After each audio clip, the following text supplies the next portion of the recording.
Hello friends, कैसे हो आप सब। आशा करती हूँ आप सभी बहुत अच्छे होंगे एंड आपकी स्टडीज बहुत अच्छी चल रही होगी। हमने इकोनॉमिक लॉ का रिवीजन स्टार्ट किया हुआ था कि आज हम prevention of money laundering act 2002 के बारे में पढ़ेंगे डिटेल में। एंड ये चैप्टर हमारे लिए बहुत इंटरेस्टिंग होने वाला है और मैं बता दूं मैं भी अच्छी हूँ एंड हम इस चैप्टर को बहुत अच्छे से कवर करेंगे और ये चैप्टर हमारे को बहुत कुछ सिखाएगा।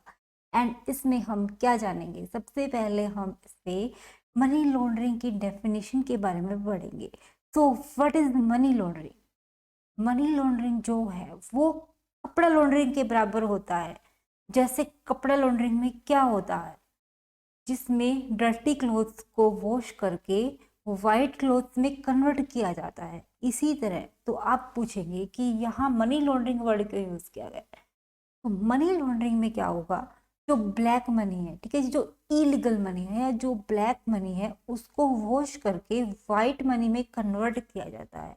तो इसी का नाम है मनी लॉन्ड्रिंग। ठीक है। सो मनी लॉन्ड्रिंग में क्या होगा, जो मनी है ना वो कहाँ से अर्न की गई है, जो मनी है जो उसमें हमने जो बिजनेस किया है वो शेड्यूल ऑफेंस के तरीके का बिजनेस किया है या फिर कुछ करप्शन किया है या जाली नोट का काम किया है, तो उस केस में जो मनी अर्न की गई है वो मनी क्या कहलाएगी, वो मनी ब्लैक मनी मानी जाएगी। ठीक है। सो उस ब्लैक मनी से हम अगर मार्केट में कोई बंगलो या कोई गाड़ी परचेज करना चाहें तो उस केस में हम उसको परचेज नहीं कर पाएंगे, क्योंकि जो बैंक है वो हमें सोर्स ऑफ इनकम के बारे में पूछेगा कि सोर्स ऑफ इनकम क्या है। तो इसलिए हमारे लिए ये कंपलसरी हो जाता है मनी लॉन्ड्रिंग की तरफ मूव ऑन करना एंड उसमें हम अपनी जो ब्लैक मनी है उसको कन्वर्ट करवाते हैं वाइट मनी में। तो ये जो प्रोसेस है, इसमें प्रोसेस में जो ब्लैक मनी को वाइट मनी में कन्वर्ट किया जाता है, तो इसके बारे में हम आगे डिटेल में जानेंगे।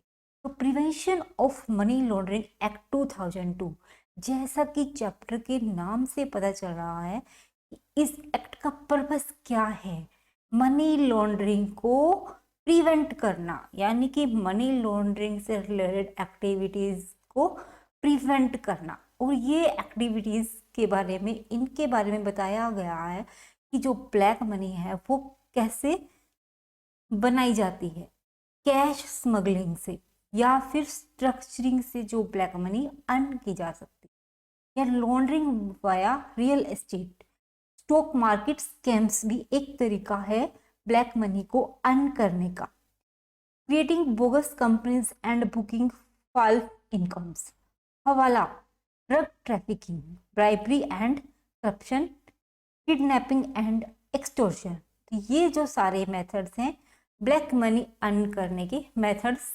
दिखाए गए हैं हमें। तो देन तो हमने इसके ऑब्जेक्ट के बारे में भी समझा कि ऑब्जेक्ट क्या है हमारा, प्रिवेंट करना, किसको, मनी लॉन्ड्रिंग को। तो देन अंडरस्टैंडिंग मनी लॉन्ड्रिंग, इसमें हमें डिटेल में बताया गया है कि हाउ हवाला वर्क्स।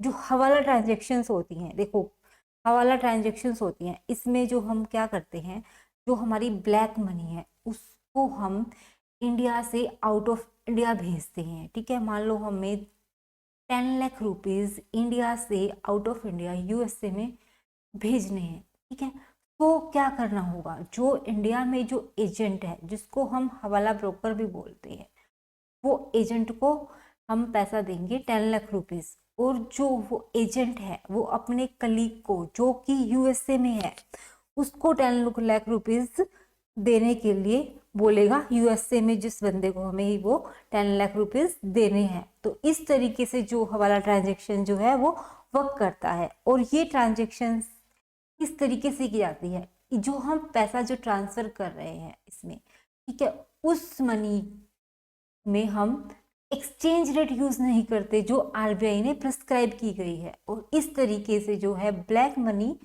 ट्रांसफर हो जाती है इंडिया से आउट ऑफ इंडिया।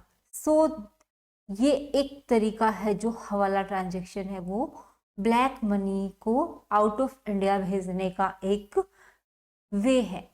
तो हम आगे इसके बारे में डिटेल में जानेंगे कि जो ये एक्ट है ये होल ऑफ इंडिया पर एप्लीकेबल होता है, ठीक है।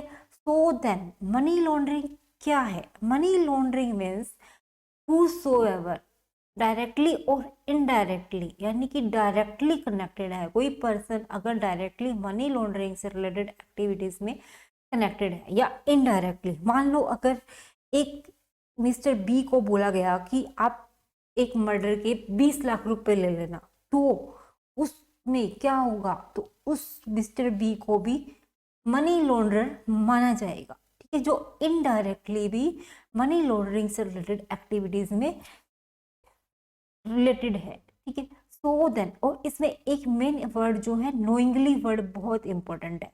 मान लो किसी चार्टर्ड अकाउंटेंट ने जो पैसा शेड्यूल ऑफेंस से कमाया गया है उसको कन्वर्ट करने में हेल्प करी है, ब्लैक मनी को व्हाइट मनी में कन्वर्ट करने में हेल्प करी है, और उसे पता था, he was knowingly about this schedule offense, so he will also be punished for the offence of money laundering. उसको भी उतनी ही सजा मिलेगी जितनी की मनी लॉन्ड्रर को मिलेगी, ठीक है।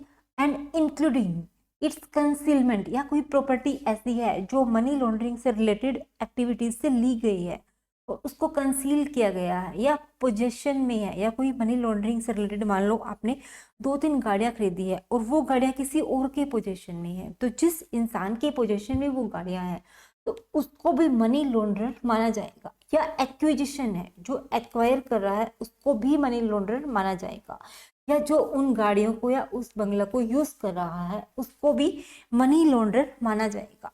एंड वो क्लेम कर रहा है कि ये अनटेंडेड प्रॉपर्टी है, तो वो क्या होगा? Shall be guilty of offence of money laundering, उसको ऑफेंस ऑफ मनी लॉन्ड्रिंग में गिल्टी माना जाएगा। तो प्रोसीड्स ऑफ क्राइम में हमने पढ़ा कि प्रोसीड्स ऑफ क्राइम के बारे में क्या होगा कि जो शेड्यूल ऑफेंस से जो मनी अर्न की गई है या क्रिमिनल एक्टिविटीज से जो मनी अर्न की गई है उसको प्रोसीड्स ऑफ क्राइम माना जाएगा, ठीक है। सो देन हम एक बार इसकी प्रोसेस के बारे में डिटेल में पढ़ेंगे कि जो मनी लॉन्ड्रिंग की जो प्रोसेस है वो कैसे की जाती है। इसके बारे में हमारे को 3 स्टेजेस में डिफाइन किया गया है। First stage is placement, placement stage is the first stage, and then second stage is the layering and last stage is integration। इसमें सबसे पहले क्या होगा? इनिशियल स्टेज जो है वो प्लेसमेंट है। इसमें क्या होगा? Black money is injected into the formal financial system. मान लो जो दाऊद इब्राहिम है, ठीक है, वो मनी लॉन्ड्रर है और उसने मान लो 100 करोड़ रुपीज अर्न किए हैं, तो वो कैसे करेगा? इसमें वो 100 करोड़ रुपीज को छोटे छोटे टुकड़ों में कन्वर्ट करेगा। मान लो 1-1 लाख रुपीज में उसने उस 100 करोड़ रुपीज को तोड़ दिया, ठीक है, और वो जो 1 लाख रुपीज हैं अपने रिश्तेदारों में, अपने रिलेटिव से, अपने भाई बहनों में, अपने रिलेटिव्स में उसने 1-1 लाख करके वो रुपए बांट दिए। देन जो वो रिलेटिव्स हैं वो कहाँ जाएंगे? बैंक में जाएंगे और उस पैसे को बैंक में डिपॉजिट करवाएंगे। तो बैंक जो है उस रिवेन्यू का सोर्स नहीं पूछेगी उससे। क्यों नहीं पूछेगी? क्योंकि ये जो 1 लाख रुपीज है इतना बड़ा अमाउंट नहीं है और ये अमाउंट कोई भी अपने सेविंग से भी बचा सकता है, ठीक है। और इन पैसों से फिर क्या होगा? इन रुपीज से वो जो रिलेटिव्स हैं गोल्ड खरीदेंगे, ठीक है। देन उस गोल्ड को क्या करेंगे? सेल करेंगे। देन उस पैसे से क्या करेंगे? सिल्वर परचेज करेंगे। देन सिल्वर सेल करेंगे। लैंड परचेज किया, देन लैंड को सेल किया, देन शेयर्स को बाय किया। इस तरीके से मनी को कन्वर्ट करके बहुत सारे लेयर्स बना दी उन्होंने। जो प्रॉपर्टीज को जो है कन्वर्ट करके बहुत सारी लेयर्स बना दी और ये डिफिकल्ट हो गया कि ओरिजिनल सोर्स ऑफ मनी क्या है। It becomes difficult to detect the origin of money. तो इस प्रोसेस को क्या बोलते हैं? लेयरिंग बोलते हैं। So then last stage is integration. अब दाऊद क्या लाएगा? एक आईपीओ लेके आएगा अपनी कंपनी में, एंड उस आईपीओ में जो उनके रिलेटिव्स हैं वो सारा जो मनी है उसको इन्वेस्ट करेंगे। इस तरीके से जो सारा 100 करोड़ रुपीज है वापस दाऊद के पास आ जाएगा वाइट मनी की फॉर्म में। देन जो मिस्टर दाऊद इब्राहिम है उस पैसे से गाड़ी खरीद सकता है, उन पैसों से बंगलो ले सकता है, क्योंकि अब उसके पास ये वाइट मनी का प्रूफ है। एंड शाम वो क्या कर सकता है, उस प्रॉपर्टी को अनटेंटेड प्रॉपर्टी क्लेम कर सकता है। इस तरह जो ये 3 स्टेप्स में जो है ब्लैक मनी को वाइट मनी में कन्वर्ट कर लिया गया है। तो इस तरीके से जो मनी है उसको वो यूज कर सकता है मार्केट में। सो इस तरीके से हमने इसके बारे में जाना। देन सेक्शन 4 में इसके लिए पनिशमेंट डिफाइन की गई है। तो उसको सेक्शन 4 में क्या पनिशमेंट मिलेगी, मिनिमम 3 इयर्स का इम्प्रिजनमेंट रहेगा and maximum up to 7 years तक ये इम्प्रिजनमेंट एक्सटेंड हो सकती है। And shall also be liable to fine, और फाइन भी लेवी किया जाएगा। देन अगर उसने नारकोटिक ड्रग्स से मनी अर्न की है तो इसमें maximum punishment up to 10 years तक एक्सटेंड हो सकती है एंड मिनिमम पनिशमेंट 3 इयर्स की रहेगी and also will be levied fine. So section 3 और सेक्शन 4 में क्या बताया गया है, सेक्शन 3 में बताया गया है कि मनी लॉन्ड्रिंग होता क्या है एंड सेक्शन 4 में बताया गया कि इससे रिलेटेड पनिशमेंट को डिफाइन किया गया है, मनी लॉन्ड्रिंग से पनिशमेंट कितना है। तो हमने इसके बारे में पढ़ा, मनी लॉन्ड्रिंग के बारे में। इसके रिलेटेड अगर एक बार हम डेफिनेशंस को कवर कर लेते हैं जो कि हमें बताई गई है। मनी लॉन्ड्रिंग की डेफिनेशन को हम कवर कर चुके हैं। आगे हम इसके बारे में पढ़ेंगे कि जो शेड्यूल ऑफेंस क्या होते हैं। ये एक पेपर एग्जाम क्वेश्चन एक रह चुका है कि what is schedule offence. And main thing is the best thing कि जब भी एग्जाम में कोई भी क्वेश्चन आता है ना तो आपको मनी लॉन्ड्रिंग की डेफिनेशन जरूर लिखनी है। ये आपके लिए बहुत इंपॉर्टेंट है, तो आप इसको एक बार गो थ्रू अच्छे से कर लीजिएगा। So then what is schedule offence, schedule offence क्या है, जो स्पेसिफाई किए गए हैं पार्ट ए में एंड या फिर स्पेसिफाई किए गए हैं पार्ट बी में। एंड इसमें मिनिमम लिमिट कितनी डिफाइन की गई है, 1 करोड़ रुपीज और more. And offence specified under part C of the schedule, जो पार्ट सी में स्पेसिफाई किए गए हैं। सो देन आगे हमें डेफिनेशंस के बारे में बताया गया है। बेनिफिशियल ओनर की डेफिनेशन क्या है, who ultimately owns or controls a client of a reporting entity। then chit fund company की डेफिनेशन के बारे में बताया गया है, means a company managing, conducting or supervising as foreman, agent or in any other capacity chits as defined in section 2 of the chit fund act 1982। जो chit fund act 1982 में define की गई है कंपनी, सही है, ठीक है। आगे हमें क्लाइंट के बारे में बताया गया है। Client means a person who is engaged in a financial transaction or activity with a reporting entity।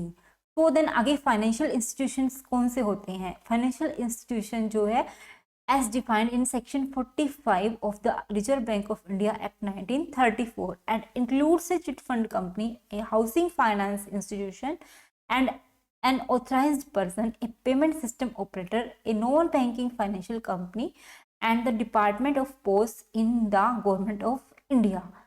तो आगे हमें पेमेंट सिस्टम ऑपरेटर के बारे में बताया गया है, means a person who operates a payment system and includes such person his overseas principal in case of a person being an individual functions of payment system in India and in case of HUF, कर्ता of HUF residing outside India who owns or controls or manages directly or indirectly the activities or functions of payment system in India, यानी कि जो India में control कर रहा है system को।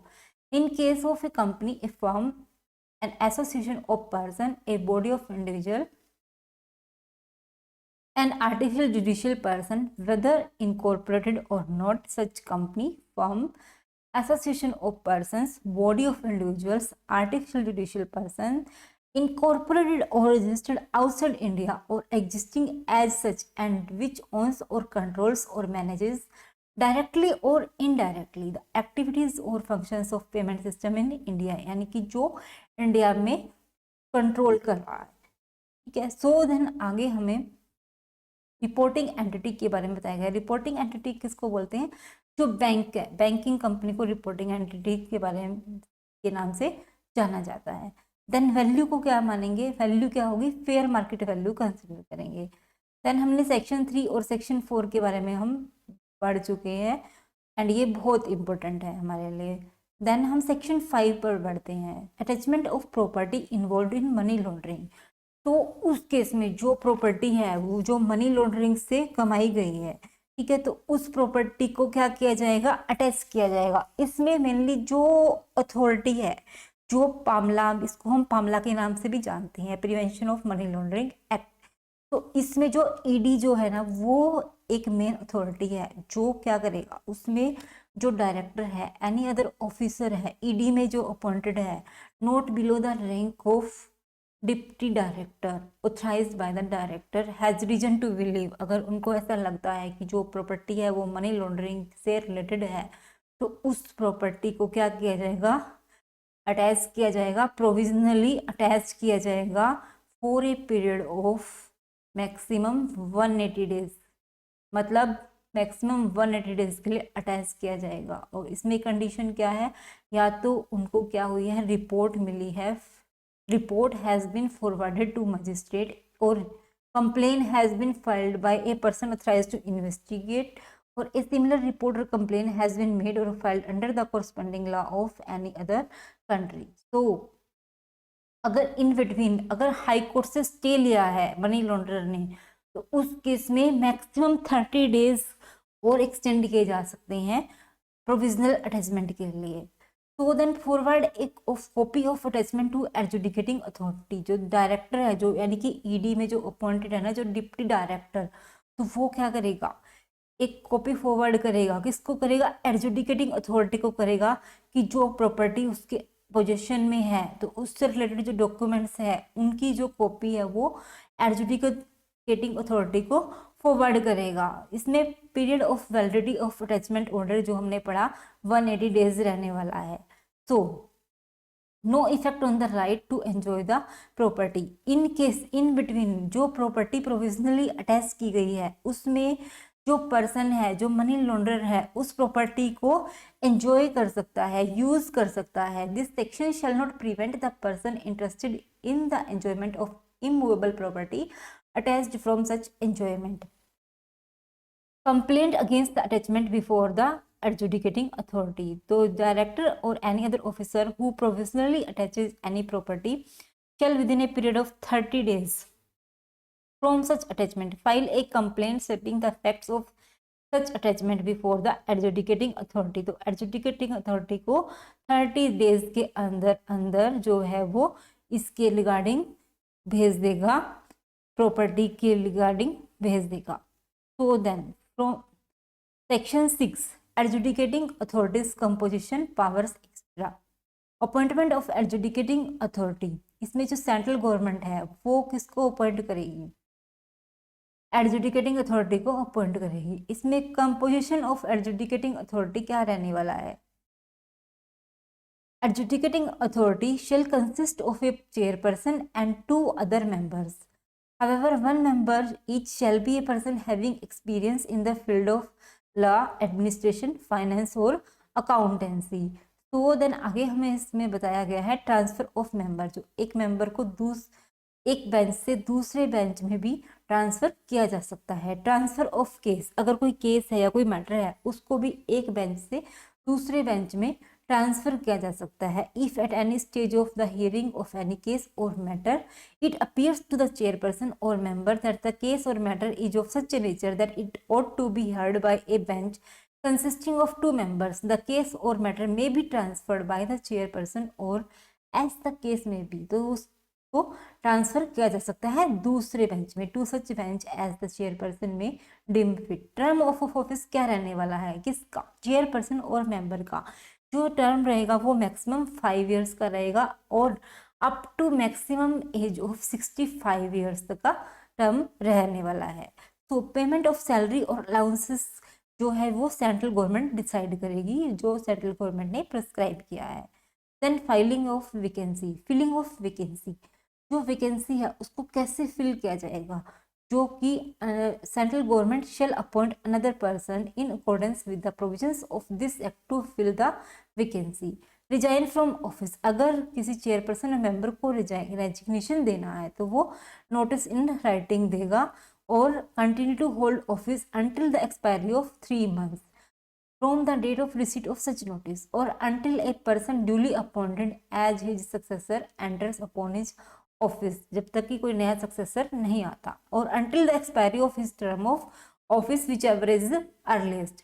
Removal, अगर चेयरपर्सन या मेंबर को रिमूव करना है तो उनको पहले क्या होगा, reasonable opportunity of being heard दिया जाएगा। अकरेंस ऑफ वैकेंसी, अगर कोई वैकेंसी अकर होती है तो उस केस में senior most member shall act as the chairperson of the adjudicating authority। Then discharge of function in absence of chairperson of adjudicating authority, जो सीनियर मोस्ट मेंबर है वो सारे फंक्शंस को डिस्चार्ज करेगा इन केस अगर कोई absence होती है चेयरपर्सन की।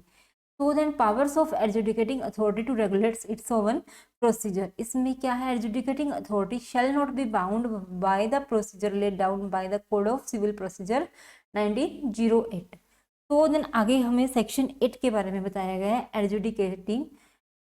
इसमें सर्विस ऑफ नोटिस रहेगा नोट लेस देन 30 days, कि जो मनी लॉन्ड्रर है उस पर नोट लेस देन 30 days का एक नोटिस सर्व किया जाएगा कि आप अपना सोर्स ऑफ इनकम के बारे में एक्सप्लेन कीजिए एंड उसके रिगार्डिंग इंफॉर्मेशन दी जाएंगी। सो देन जो मनी लॉन्ड्रर है वो अपना रिप्लाई सबमिट करेगा।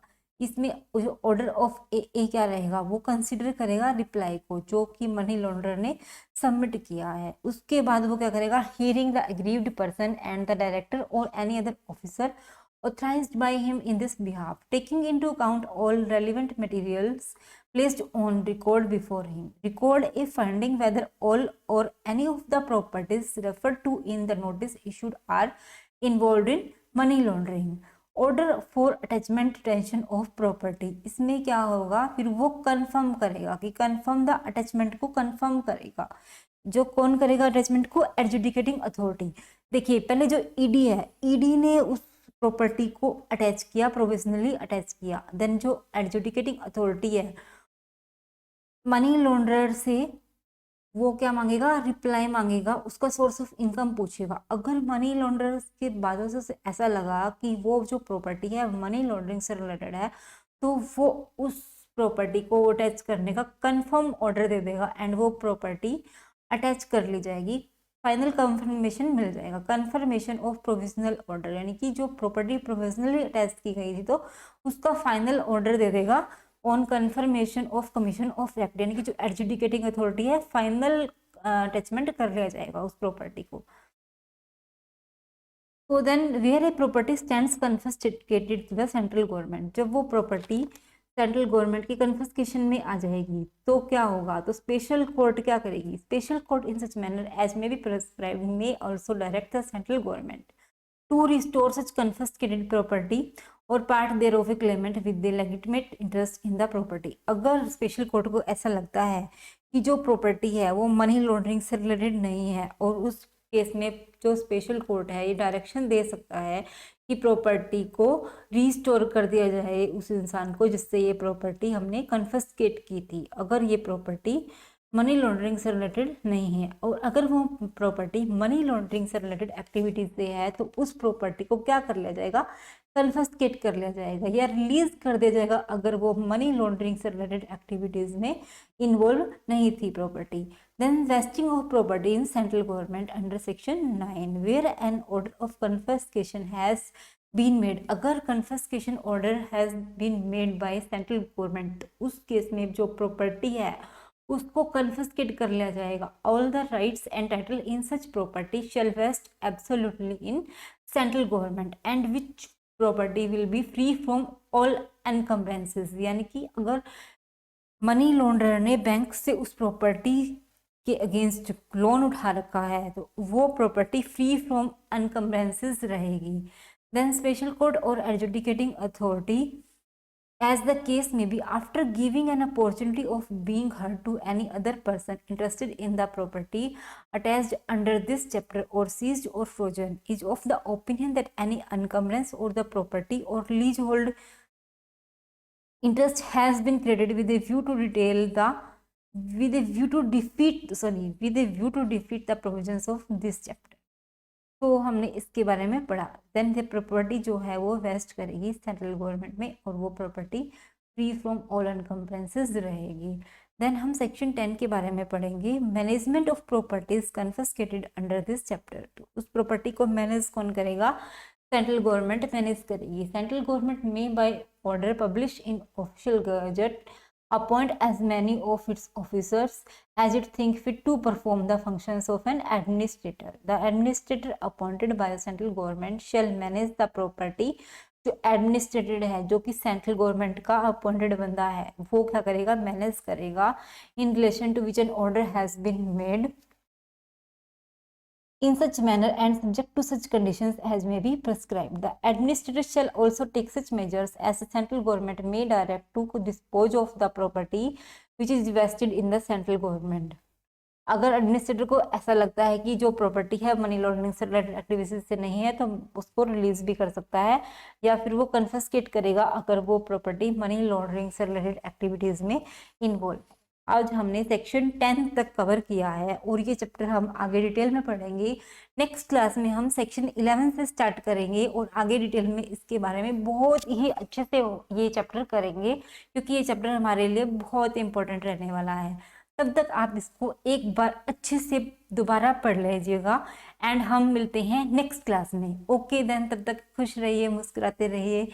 मिलते हैं नेक्स्ट क्लास में.